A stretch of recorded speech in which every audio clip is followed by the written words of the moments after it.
Un ancien président transforme son quartier paisible en zone de teuf. Pas possible, enfin, surtout de bruit. C'est ce qui arrive. Là, François Hollande, il a déménagé avec Julie Gaillet dans le 20e arrondissement de Paris. Un endroit un peu cool, un peu sympa, un peu machin, où il y avait tranquille. Et en fait, les voisins se plaignent parce qu'il y a les voitures l'été, les clims l'été, et l'hiver aussi encore les voitures parce qu'elles allument les voitures pour le chauffage. Et donc, ils sont pas contents. On est quand même dans un quartier assez bourgeois pour se plaindre parce qu'il y a des voitures allumées.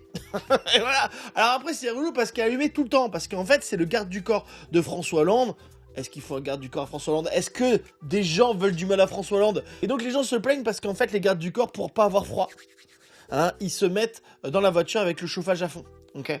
Donc en fait, ces gens-là, ils veulent juste que les gardes du corps, ils aient froid. T'sais. Arrêtez de nous casser les couilles, les clodos, les gardes du corps là, faites pas chier, et puis voilà quoi, tu vois. Alors moi, il y a une différence de tranquillité et que personne vient les faire chier. En fait, c'est des gens qui veulent pas vivre dans notre vie, dans notre monde. Tu vois, ils ont acheté une grande maison à 4 millions d'euros pour pas vivre dans le même monde que toi. Ça, c'est important. Alors, ce qui est marrant, c'est que la journée, ils ont une Zoé électrique, donc avec ça fait pas de bruit, ça. Mais la nuit, ils ont la voiture à essence qui fait le bruit. Il a demandé François Hollande de faire partir les gardes du corps, mais les gardes du corps, ils ont dit non, c'est la règle, et c'est vrai que moi, pour le coup, le garde du corps d'un ancien président, je trouve ça assez normal, on sait jamais. La vie, elle peut être pleine de surprises. Hein. François Hollande, en fait, il risque rien à part qu'on l'invite à boire l'apéro, manger une choucroute. Tu vois, c'est ce mec-là que t'as envie, tu vois. Oh, toi, Sarkozy, t'as envie qu'il aille en prison, mais François Hollande, t'as envie de manger une choucroute avec lui.